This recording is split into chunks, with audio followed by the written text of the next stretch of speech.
Halo teman-teman semuanya, pada video kali ini kita akan mencoba pengujian pada hasil konfigurasi PTP kemarin atau pada video sebelumnya.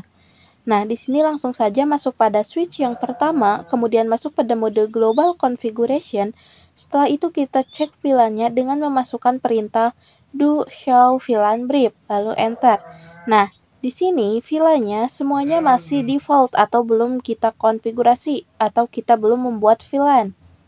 Nah, kita juga bisa cek pada pilihan kedua atau yang kita konfigurasi menjadi mode client, masuk pada mode global configuration, lalu masukkan perintah do show VLAN brief. Dan di sini juga sama, kita belum mengkonfigurasi VLAN atau belum membuat VLAN. Oleh karena itu, kita coba buat VLAN-nya. Di sini kita buatnya pada switch 1 atau yang kita konfigurasi menjadi mode server. Langsung saja kita buat VLAN-nya. Di sini contohnya saya membuat VLAN 10 dengan name-nya AA. Kemudian saya juga membuat VLAN 20 dengan name-nya BB. Kita coba cek VLAN yang sudah kita buat dengan memasukkan komen do show VLAN brief, kemudian enter. Nah, di sini sudah terlihat bahwa VLAN yang sudah kita buat sudah ada. Kemudian kita lihat pada switch yang kedua, kita masukkan perintah do show VLAN brief untuk melihat apakah VLAN yang kita buat pada switch di server itu akan ada pada switch yang di mode client.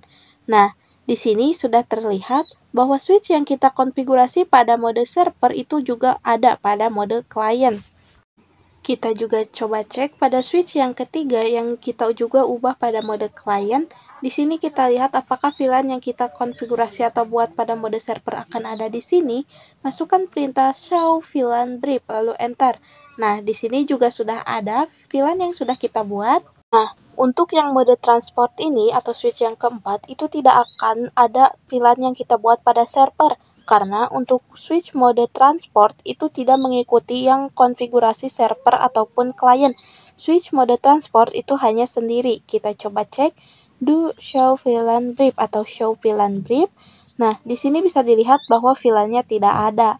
Sedangkan untuk switch yang terakhir yang mode server itu akan ada. Kita tinggal coba cek, masukkan perintah show VLAN brief atau do show VLAN brief. Nah, di sini VLAN-nya ada. Nah, jika kita menghapus VLAN-nya pada server, maka pada mode client juga VLAN-nya akan terhapus. Kita coba di sini hapus VLAN-nya. Karena switch yang kelima ini mode server juga, kita masuk dulu pada mode global configuration. Setelah itu kita masukkan perintah no VLAN 10 karena di sini kita akan mencoba menghapus VLAN 10 lalu enter.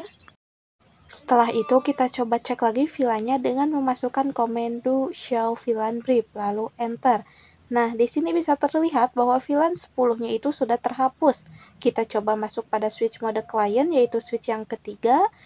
Kita coba lihat VLAN-nya dengan memasukkan komen do show VLAN brief. Oh maaf, kita ada pada mode privilege, maka kita hapus do-nya menjadi show VLAN brief.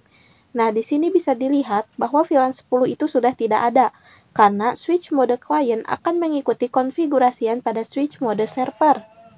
Nah, begitupun dengan switch yang lainnya, VLAN 10-nya itu akan terhapus. Kita coba masuk pada switch pertama yang kita konfigurasi menjadi mode server, lalu kita coba hapus VLAN 20-nya dengan memasukkan komen no VLAN 20, lalu enter. Nah, di sini kita coba cek VLAN-nya dengan memasukkan komen do show VLAN brief, lalu enter. Nah, di sini bisa dilihat bahwa VLAN 10 dan VLAN 20-nya sudah tidak ada. Sebagai pembuktian, kita coba cek juga pada switch yang kedua yang mode client, kita masukkan perintah do show VLAN brief lalu enter. Nah, di sini bisa terlihat juga bahwa VLAN-nya sudah terhapus sama dengan yang server. Begitupun dengan switch yang lainnya, VLAN-nya juga akan sama terhapus. Oke teman-teman, mungkin segitu saja pengujian VTV. Sampai jumpa pada video selanjutnya.